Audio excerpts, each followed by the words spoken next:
ప్రేమ కథను చూద్దాం. దానికి దీనికి లింక్ ఉంది. అదేంటో ముందు ముందు మీకే తెలుస్తుంది.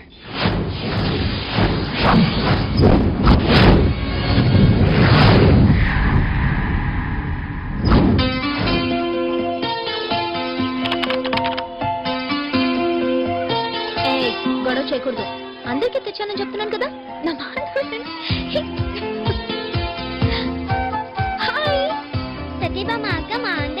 Very good very good. జాగ్రత్తగా ఆడుకోండి, మెల్లగా.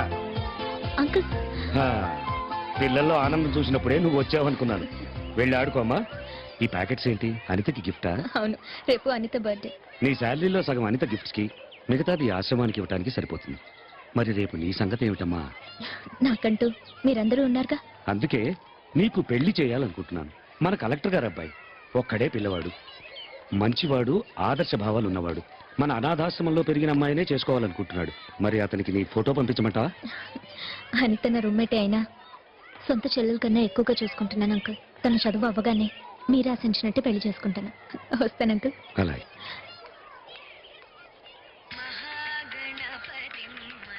హలో,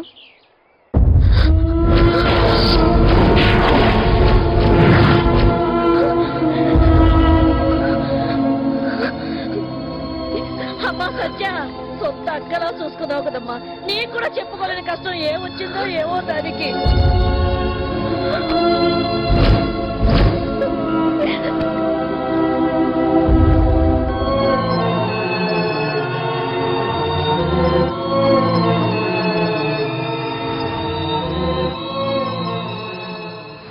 నువ్వే తెరిచి చూడు.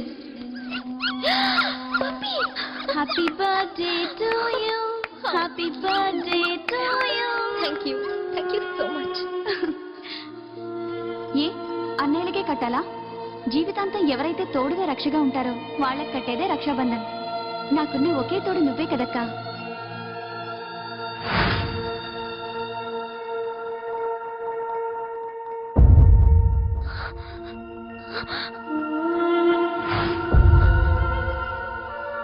ఎక్కడికి వెళతాను? ఎక్కడికన్నా వెళ్ళిపోతాను. ఇక్కడ మాత్రం ఉండలేను. అక్క అక్క అంటూ నా చుట్టూ పెరిగేది.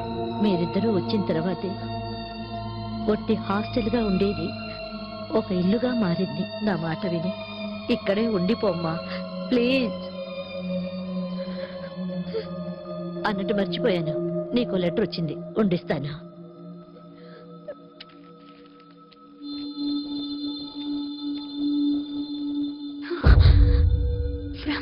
అనిత అక్క, నన్ను క్షమించు. నాకు మంచి రూమ్మేట్గా అక్కగా నువ్వు దొరికావు. కానీ నా క్లాస్మేట్స్ అలా కాదు. Vizag drug mafia Michael Dandapani కొడుకు డేవిడ్ పాముతో కాటేయించుకొని ఆ విషయాన్ని డ్రగ్లా తలకెక్కించుకుని మృగం. నా ఫ్రెండ్స్ ద్వారా వాడితో నాకు పరిచయం అయింది. జీవితమే చీకటైపోతుందని తెలియక వెలుగులోంచి చీకట్లోకి నడిచాను. నన్ను కన్న వాళ్ళతో పాటు మిగతా అందరూ ఎగ్జామ్లో ఫెయిల్ అయినందుకు ఇలా చేసుకున్నాను అనుకుంటారు. కానీ నీకు మాత్రం నిజం తెలియాలని ఈ లెటర్ రాస్తున్నా. డ్రగ్స్కి అలవాటు పడ్డ నన్ను డేవిడ్ న్యూడ్గా ఫొటోస్ తీసి బ్లాక్మెయిల్ చేయడం మొదలుపెట్టాడు. వాడు చెప్పినట్లు చేయలేకే ఈ నిర్ణయం తీసుకున్నాను. ఈ విషయం ఎవరికీ తెలియనివ్వద్దు.